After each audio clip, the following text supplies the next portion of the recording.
आपके 4:30 के पूर्व निश्चित समय के लिए रुके हैं या पहले शुरू करें? जैसे आपका 4:20 को छोड़ के कोई भी समय बता दीजिए आप। 21 तो हो गया, वैसे वो प्रावधान बदल गया आजकल। अब 4:20 कुछ नहीं है प्रावधान, संहिता में वो प्रावधान फर्क हो गया है। ये ठीक है, ऑन है, बताइए, करें शुरू? हाँ, अच्छा दोस्तों शुरू करें। मैं हिंदी में करता हूँ, फिर थोड़ा संक्षेप में इंग्लिश में, फिर उसके बाद प्रश्नोत्तर। दोस्तों, हम आपको कई बार अलग अलग पहलू बताते हैं प्रवर्तन डिपार्टमेंट के बारे में, ईडी के बारे में। कई पहलू आप जानते हैं और उसको मैं एक एक बिंदु में दोहरा दूं। किस प्रकार से ईडी मुख्य रूप से और साथ साथ सीबीआई, आईटी इत्यादि इत्यादि एजेंसीज को एक साझेदारी, एक गठबंधन बना रखा है सरकार ने। किस प्रकार जो 10 या 20% राजनीतिक पहलू वाले केस होते हैं, उन 10 या 20% राजनीतिक पहलू वाले केसेस के 99% केस विपक्ष के विरुद्ध होते हैं, उनके लीडरों के विरुद्ध होते हैं। किस प्रकार से पूर्व चलने वाले केसेस जैसे ही दल बदल होता है रुक जाते हैं, बंद हो जाते हैं, अवरुद्ध हो जाते हैं, खत्म हो जाते हैं। किस प्रकार से अजीबोगरीब तथ्य होते हैं कि मैं साक्ष्य हूं आपके विरुद्ध, मैं 9 बार साक्ष्य देता हूं, उसमें आपका नाम भी नहीं लेता। 10वीं बार जब मैं गिरफ्तार हो गया हूं उसके बाद साक्ष्य देता हूं, वो उसमें मैं कुछ कहता हूं, 1-2 शब्द आपके बारे में, और उसके बाद मुझे बेल मिल जाती है और उसके बाद मैं पार्डन होके एक साक्ष्य बन जाता हूं, जिसको अप्रूवर कहते हैं। ये सब पहलू आपके चिर परिचित हैं, जाने माने हैं, आप लोग समझते हैं, जनता समझती है। ये एक रूटीन बन गया है, लेकिन रूटीन रूल नहीं होता, अपवाद है, ये याद रहे हमेशा। अब मैं इस संदर्भ के बाद अभी हाल की छत्तीसगढ़ के विषय में आपसे बात करना चाहता हूं। छत्तीसगढ़ का सो कॉल्ड लिकर स्कैम, और लिकर स्कैम भी चल रहे हैं इंडी गठबंधन के विषय में। मैं अब छत्तीसगढ़ की बात कर रहा हूं सिर्फ, ये आपको एक संदर्भ देके, एक प्राकथन देके। शराब घोटाले की एक काल्पनिक और सनसनीखेज भूमिका लिखी गई प्रवर्तन निदेशालय द्वारा छत्तीसगढ़ के विषय में, और विशेष रूप से लिखी गई क्योंकि चुनाव आ रहे थे। उसकी टाइमिंग थी चुनाव के पहले, उसका गति और दिशा थी चुनाव के पहले, और अब कल परसों उसका खुलासा हुआ है चुनाव के बाद उच्चतम न्यायालय के निर्णय द्वारा, जिसके विषय में मैं आपके सम्मुख बैठा हूं। उच्चतम न्यायालय ने एक बड़ी विचित्र चीज आपके सामने रखी है। उन्होंने ये होल्ड किया कि पूरा मामला हम खारिज करते हैं। टुटेजा नाम था मुख्य रूप से, लेकिन उनको हर प्रकार से आरोपित किया गया था कि मुख्यमंत्री के साथ मिले हैं, 70 अधिकारी मिले हैं, शासन पूरी तरह से लिप्त है। उस केस में उच्चतम न्यायालय ने कहा, पहला कि कोई ऑफेंस ही नहीं है, हम क्वॉश करते हैं। दूसरा कि आप जानते हैं कि प्रवर्तन वाला जो धन शोधन, मनी लॉन्ड्रिंग कहते हैं, वो आधारित होता है निर्धारित, पूर्व निर्धारित अपराध पे, जिसको प्रेडिकेट ऑफेंस कहते हैं। तो उच्च न्यायालय का ऐसा कोई प्रेडिकेट ऑफेंस ही नहीं है। तो जानवर नहीं है तो पूंछ कहां से हिल रही है? जब बॉडी नहीं है तो उसकी पूंछ कैसे हिल सकती है? तीसरा, उन्होंने कहा कि कोई इनकम टैक्स का नोटिस अगर जाता है तो इनकम टैक्स का कानून तो मनी लॉन्ड्रिंग प्रवर्तन विभाग के शेड्यूल में लिखा ही नहीं है, उसको भी आप बना देते हो। इस चीज को आपने कब बनाया? इसको आपने काल्पनिक, अपनी एक कुत्सित राजनीतिक मंशाओं के कारण 70 लोगों से अधिक अलग अलग विभिन्न डिपार्टमेंट्स के अंदर शासन को बदनाम करने के लिए, पूर्व मुख्यमंत्री बघेल के विरुद्ध हर प्रकार के आरोप लगाने के लिए, और इनकम टैक्स के ताबड़तोड़ छापेमारी के आधार पर एक प्रवर्तन का निदेशालय का केस बना दिया। तो उच्चतम न्यायालय ने कहा कि सिर्फ इनकम टैक्स के आधार पर तो आप कर भी नहीं सकते। कैसे किया, क्यों किया? उत्तर बड़ा सही है, ये तो खैर उच्चतम न्यायालय का काम नहीं इस पे जाने का। उत्तर इसलिए सही है कि आप एक तारीख चुन लीजिए, उससे मालूम पड़ेगा क्यों किया। चुनाव कब थे भाई छत्तीसगढ़ में? नवंबर 2023 में थे। तो ये तो अनिवार्य है कि चुनाव की जैसी बिगुल बजी तो ईडी की बिगुल बजी।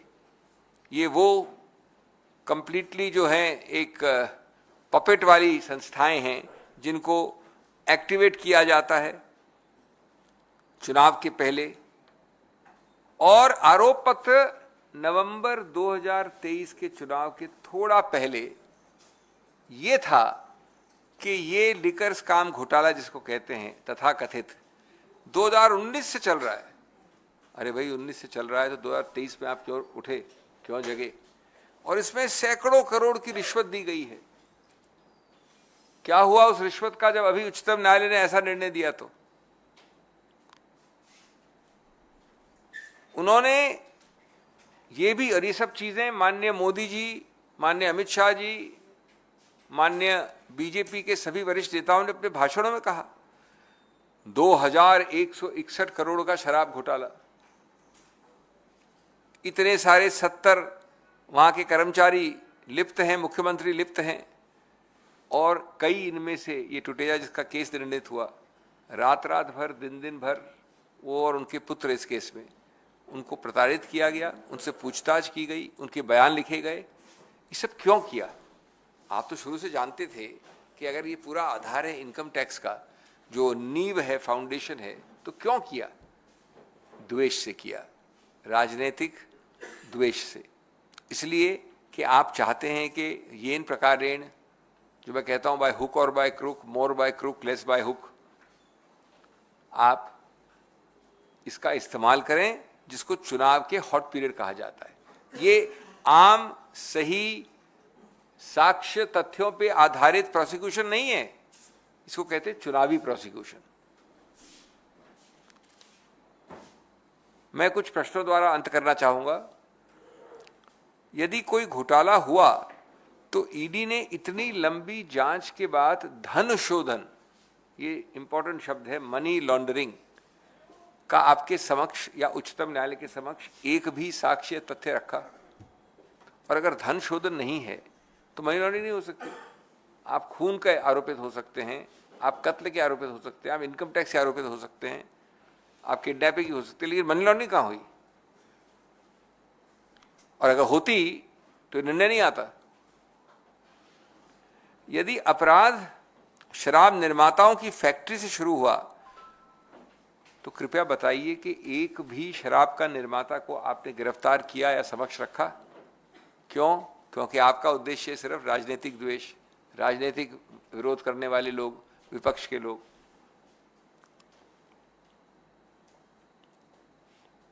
अगर ये 2019 से 2023 का ये इतना बड़ा जिसको स्कैम कहा आपने, तो आपने एक भी आबकारी अधिकारी, फील्ड अफसर एक भी क्यों नहीं गिरफ्तार किया? आप जानते हैं कि जो आबकारी विभाग है वो सबसे ज्यादा नियंत्रित है। आप फैक्ट्री से बाथरूम नहीं जा सकते बिना एक नियंत्रित तरीके से उसमें लिखना पड़ता है, रजिस्टर एंट्री करनी पड़ती है, ट्रक निकलती है, ये सब होता है। एक आदमी को आपने अरेस्ट नहीं किया, क्यों? क्योंकि आपका निशाना था सिर्फ राजनीतिक द्वेष वालों की तरफ। अगर ये सब लोग दोषी थे, यानी कौन? ब्यूरोक्रेसी, आबकारी अधिकारी, फैक्ट्रियों के निर्माता, तो आज तो करीब बाकी चीज छोड़ी, आज 4 महीने हो गए, 5 कितने महीने हो गए, 5-6 महीने हो गए सरकार बने, 4 महीने हो गए। आपने उसके बाद भी किसी को गिरफ्तार किया है? क्यों नहीं किया? क्योंकि आज आप वापस राजनीतिक द्वेष से अपनी खुद की सरकार के अंतर्गत जो ईओडब्ल्यू है, उसी चीज को जो इनकम टैक्स पे नहीं चली, जिसको उच्चतम न्यायालय ने निरस्त किया, उसको अब ये ईओडब्ल्यू के जरिए वापस शुरू करना चाह रहे हैं, क्योंकि सरकार आपकी आ गई है। ये मैं आपके इसलिए बता रहा हूं जिससे कि एक्सपोज हो कि क्या इनके तौर तरीके हैं, किस प्रकार से कानून को पूरा जो है समंदर में डाल के काम किया जा रहा है। और अगर आप अब ये ईओडब्ल्यू यानी इकोनॉमिक ऑफेंसेस विंग का इस्तेमाल या दुरुपयोग कर रहे हैं, तो उसमें कम से कम एक तो व्यक्ति हो जो राजनीतिक व्यक्ति या विरोध का या विपक्ष का व्यक्ति नहीं हो। इतना बड़ा स्कैम 2600 का आपने आंकड़ा फेंक दिया, 2161 का, उसमें एक भी अधिकारी नहीं, एक भी निर्माता नहीं फैक्ट्री का। मैं अपनी बात अंत करना चाहूंगा ये कह के कि हम इस प्रकार के निर्णयों का हम स्वागत इसलिए नहीं करते कि ये हैं इसमें इन्वॉल्व या मैं हूं या टुटेजा है, वो मुद्दा नहीं है। ये इसलिए हम करते हैं स्वागत कि ये एक सिद्धांतिक संस्थापिक एक मूल मुद्दा है, जिससे आपको यद्यपि अमुक केस में, क्योंकि हमारा सिस्टम ऐसा है कि अमुक केस में ही निर्णय होता है, एक सर्वभ्यामी या व्यापक निर्णय नहीं हो सकता पूरे प्रदेश के लिए, लेकिन इस प्रकार के निर्णय एक्सपोज करते हैं कि आपका उद्देश्य क्या था, आपका तौर तरीका क्या था, आपके डिवियसनेस के उदाहरण क्या थे। और इसलिए ये आवश्यक है कि आपके समक्ष रखा जाए और आपके जरिए पूरे देश को मालूम हो कि ये एक और पांचवा या छठा पहलू है इस ईडी या प्रवर्तन विभाग का दुरुपयोग करना राजनीतिक कारणों से। Friends, I will be very brief in English. We have discussed with you from this podium several facets of the misuse of this coalition partner of the BJP ruling party. The coalition partners include the ED, the IT, the CBI, etc. You have heard about cases where in the 20 or the 15% cases which are political, 99% are about the opposition. What they fool you on is saying, "Arey, 80% cases are not political." We are not talking about a case against a businessman. We are not talking about a case against an individual officer. We are talking about the 20% which have political flavor. 99% of the 20% involve political opponents. Why? Second facet, you have seen that people who have long pending cases, advanced stages of cases, they suddenly go through that well-known, not a washing machine is a cliched phrase, now it's a laundry factory. They go through a laundry factory and that case suddenly stops. The case suddenly does not go on, it gets closed. Third facet you've seen is that a person gives 8 statements where he does not name any of you. Then he's arrested. Then suddenly 9th statement he takes a few sentences about you under arrest. And after a few weeks he gets bail. The law officer gets up and says, "We don't oppose bail, he has back pain." And then after that, he gets approvership and pardonship. These are facets you know about. Today, I am discussing a related facet regarding Chhattisgarh. Just to underline and emphasize on a new peg which happened yesterday in the Supreme Court, how unfair, how motivated, how partisan, how one-sided this whole approach of the BJP ruling government is during election time to mislead the people and to misuse agencies. It has never happened in 75 years of Indian history. The Chhattisgarh story starts with the so-called liquor scam. When is the so-called liquor scam activated? The ED jumps in just before the November 2023 elections in Chhattisgarh. Question arises, why? The allegation relates to an alleged scam of 2019. This 19 scam gets so hot and activated a few weeks or a few months before the elections. Obviously, the motivation is ulterior, it is political. In this, the Supreme Court says something astonishing yesterday. It says there is no predicate offense. What are you doing about money laundering? As you know, money laundering is a consequential offense. So if there is no body, how does the tail wag without a body? But did not the ED know this much? It's the department which heads this act. Can't they read English? The entire case which was decided yesterday involved income tax allegations or notices. Even a first-year student of law can pick up the act and read, income tax is not a scheduled offence. Income tax act is not in the list of PMLA schedule. Then why did you start this? And you started it based entirely on hundreds of raids, searches, etc.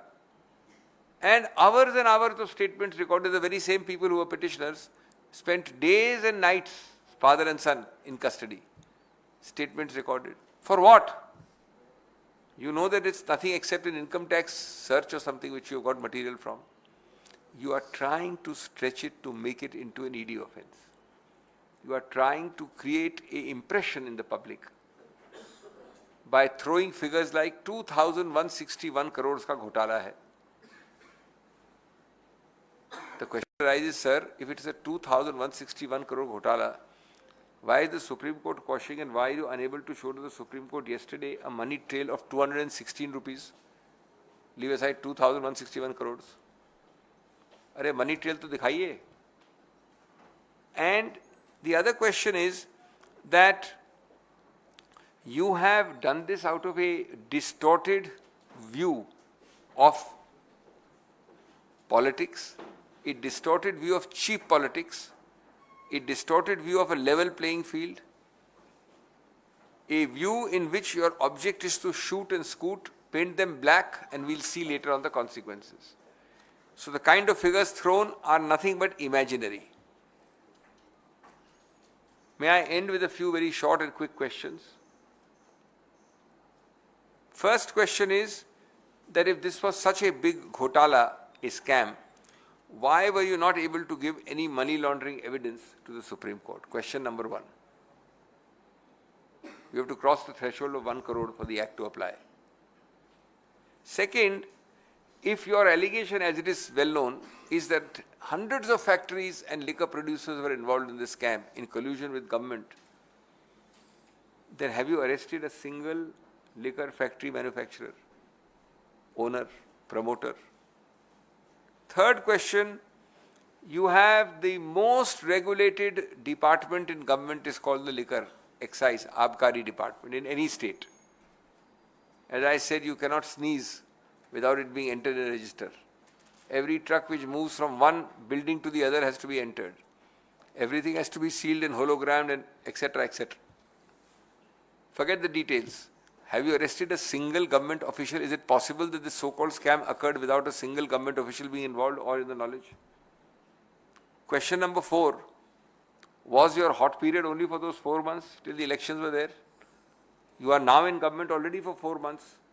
Did you do arrests even after coming into government of any factory owner, manufacturer, government official? Before and after? Object is only to target you because you are a political opponent. You are in the opposition. Therefore, friends, it is time that the whole country, and I must add one more thing, now that you are in power for 4 months, you started a new technique. You are using or rather misusing the EOW under your state administration to revive or at least trying to revive the same allegations. Largely the same which was the subject matter of the income tax inquiry which has failed yesterday in the Supreme Court. So this is absolutely malafide. It is absolutely against all norms of level playing field. Level playing field, friends, is part of free and fair elections. Free and fair elections is part and the heart of democracy. Level playing field, free and fair elections and democracy have been held repeatedly to be part of basic structure. Basic structure is a very remarkable doctrine which says even a constitutional amendment which violates basic structure would itself be unconstitutional. So you are actually hitting at the root of Indian democracy. Why? For your cheap temporary political gains. You have no stake in the system in terms of maintaining institutions, conventions, rules, practices, precedents. You are only living for the moment, and that moment is a short-lived, cheap political moment. Thank you.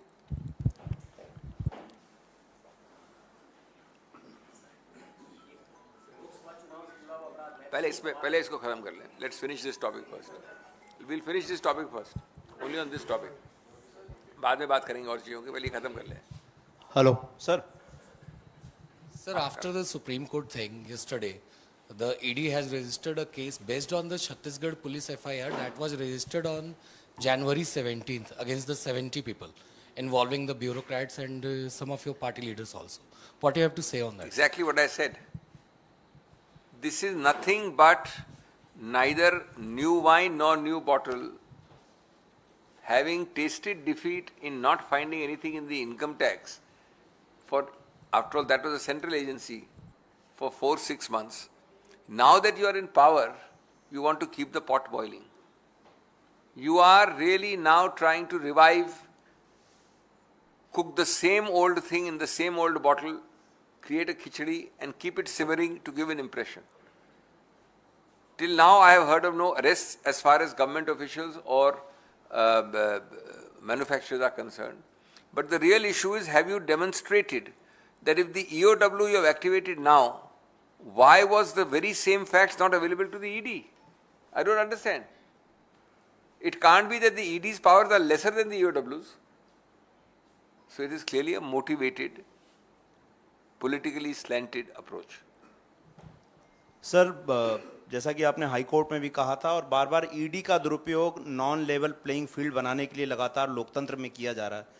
ज़्यादातर नेता इसके section 45 का मामला उठाते हैं, twin bell condition का मामला उठाते हैं। ऐसी स्थिति में जब ईडी विपक्ष के लिए सबसे बड़ा विलेन बन चुका है, इसके जो महत्वपूर्ण इस तरह के जो सेक्शंस हैं जो कि ज़्यादा खतरनाक दुरुपयोग जिनका हो रहा है, इनको किस तरीके से स्ट्राइक डाउन किया जा सकता है या इनके दुरुपयोग को रोका जा सकता है? क्योंकि सबसे बड़ी चुनौती वही है।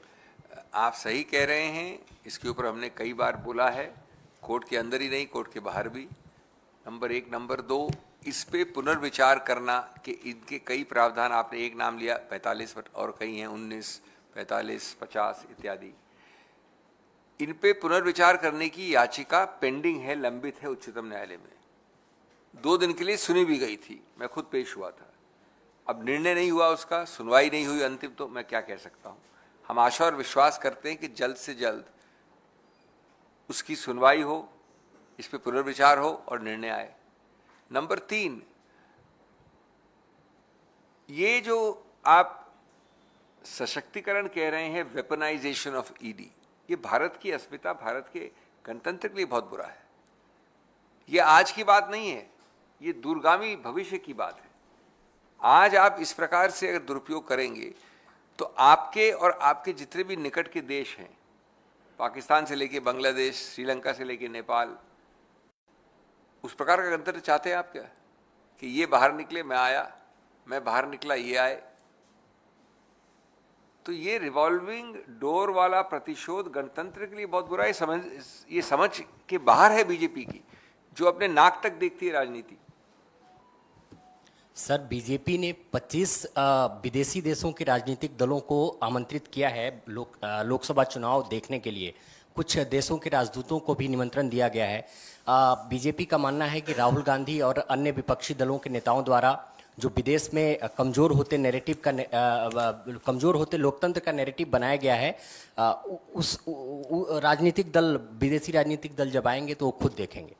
क्या कांग्रेस पार्टी का मैं इस पे क्या कहूँ? ये एक स्वतंत्र देश है, कोई पार्टी किसी को बुला सकता है, और कम से कम ये सत्तारूढ़ पार्टी है, इनके पास साधन है, इनके पास सभी है, और निमंत्रण करना भी और निमंत्रण के जितने भी साधन होते हैं, रख रखाव देखभाल का, वो भी साधन इनके पास है, तो बुलाएं ज़रूर।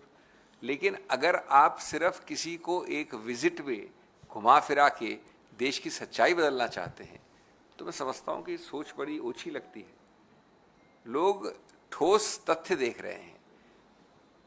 आज अगर आपके विरुद्ध कोई निंदा आती है और आप निंदा को समझते हैं कि वो एक भर्त्सना है, मैं आपको गाड़ रहा हूं, मैं भारत की अपमान कर रहा हूं, मैं राष्ट्र विरोधी हूं, तो आप नहीं समझ रहे हैं कि ये टिप्पणियां भारत को सुधार के लिए की जा रही हैं। जो भारत से प्रेम करते हैं, जो भारत पे अगाध प्रेम रखते हैं, उनके लिए आप हर चीज को अपनी ईगो, अहंकार से न देखें।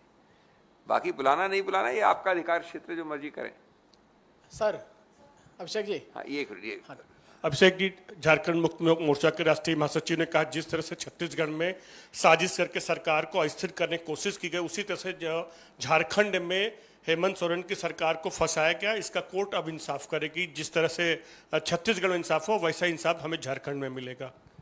देखिए, इंडिविजुअल चीज में मैं टिप्पणी करने की कोई आवश्यकता नहीं समझता। ये तो दिन प्रतिदिन देश, हर प्रदेश का ये कहानी है।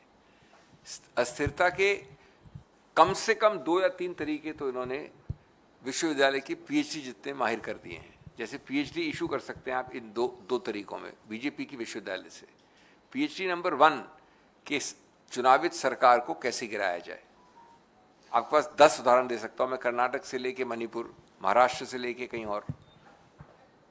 दूसरा विश्वविद्यालय का जो एमफिल या पीएचडी की डिग्री है, वो है कि अगर आप स्थिर करके चुनावित व्यक्ति या सरकार को नहीं हटा सकते तो भय से हटाइए, ईडी और सीबीआई की साझेदारी से हटाइए। उसका दूसरा मॉडल आप देख रहे हैं। अब आप एक बार सफल हो गए, उसके बाद चलता रहेगा, कानून की प्रक्रिया चलती रहती है। हम सब जानते हैं कि विलंब होता है उसमें, हम सब जानते हैं कि प्रोसेस इज द पनिशमेंट। तो क्या जाता है, एक बार तो कर दिया आपने अपना खेल। सर हियर सर आप क्या इधर मेरा सर सवाल मैं इधर ले रहा हूँ, इधर ले रहे हैं क्या?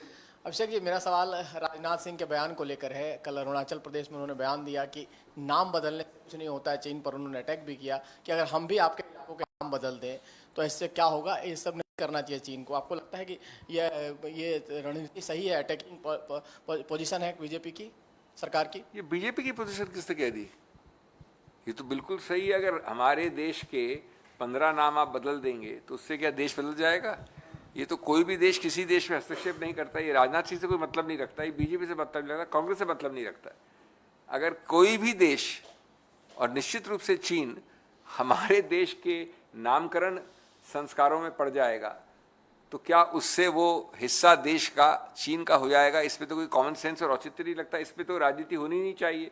और आप क्या समझते हैं कि राजनाथ सिंह जी के पहले या बीजेपी के 2014 के पहले हमने निमंत्रण दिया किसी देश को कि हमारे यहाँ के नाम बदलो? बीजेपी के पहले जो बीजेपी सरकारें हुई, कांग्रेस सरकारें हुई, मिलीजुली सरकारें हुई, किसी ने ये अलाउ किया? ये तो एक नैरेटिव बनाया जाता है कि हमने राष्ट्रवाद दिखाया। क्या करके? एक वक्तव्य देके। जो ठोस प्रश्न है वो ये नामकरण पे वक्तव्य देना नहीं है चुनाव के दौरान उत्तराखंड में। जो ठोस प्रश्न होना चाहिए, माननीय राजनाथ सिंह जी को पहले उसका उत्तर देना चाहिए कि चीन को अभी तक आपने वापस क्यों नहीं खदेड़ा, और अगर नहीं खदेड़ा तो पहली बात चीन वहां पर पहुंची कैसे जहां अभी पहुंची हुई है। ये नामकरण वगैरह तो ये तो वक्तव्यबाजी है। So you've been, the opposition has been talking about weaponization of the probe agencies like the ED and the CBI and income tax.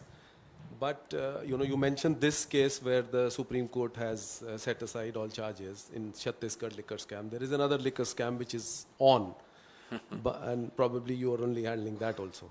But why is the opposition not moving court? They have already tried once with the ED, but against the misuse and weaponization of the probe agencies, against the opposition, targeting the opposition. So you are accusing a teetotaler of handling 2 liquor scams. Let me tell you, you are wrong. Every day we are fighting these cases. Every day. In the court. Every case. I'm not naming names, but call it the Delhi case or the Chhattisgarh case. These are matters going on in court actively. However, your understanding has to be changed because courts cannot take up mega matters. Court can take up a matter of Sanjeev Singh. He can take up a matter of UNI, PTI, an entity. It cannot be that you take up a matter generically of this whole room. There is no such concept in law. So you cannot. Yes, I had personally moved the court some years ago, and that was not dismissed. It was allowed to be withdrawn. That we'll see at a later date. I think there is merit in that larger principle, but that is not current, because currently it depends on A versus B. You must have somebody who has a cause of, I don't want to sound technical as lawyer, you must have somebody who is hurt by a cause of action, that person can go. By the way, the question you're asking in my original petition, the issue raised was very interesting. One, that do you create a non-level playing field? And by that do you affect free and fair election, and by that do you affect democracy?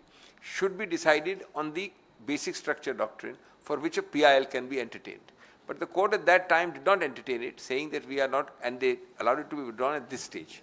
Because of this reason, they said, you come with a specific case, we'll deal with it. Singhvi sir. Singhvi sir.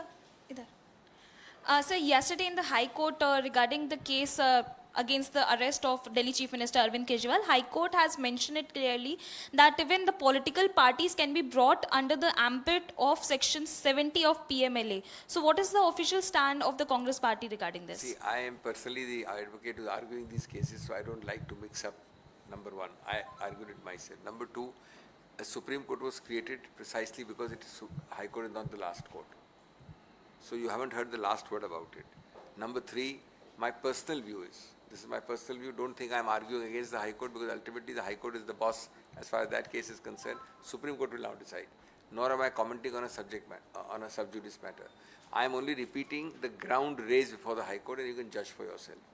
The ground, if you're asking only about Section 70, was simply this. Section 70 does not mention political parties anywhere. Political parties are separately dealt with under Representation of People's Act.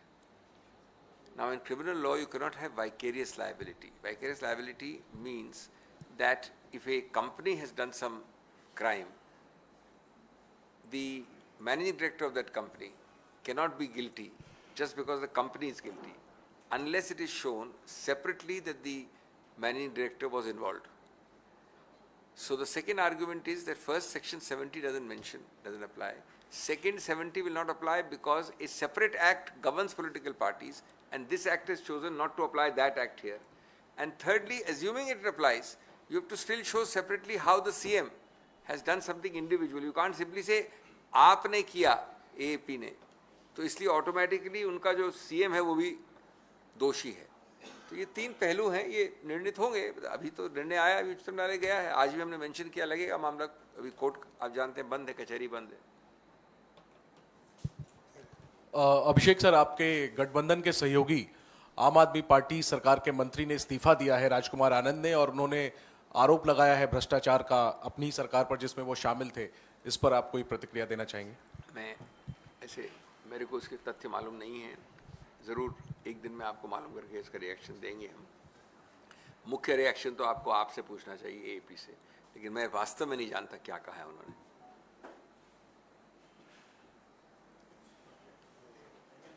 Thank you. Sorry, I'm not going to wait too long because I have a speech after this. That's why I'm overdressed.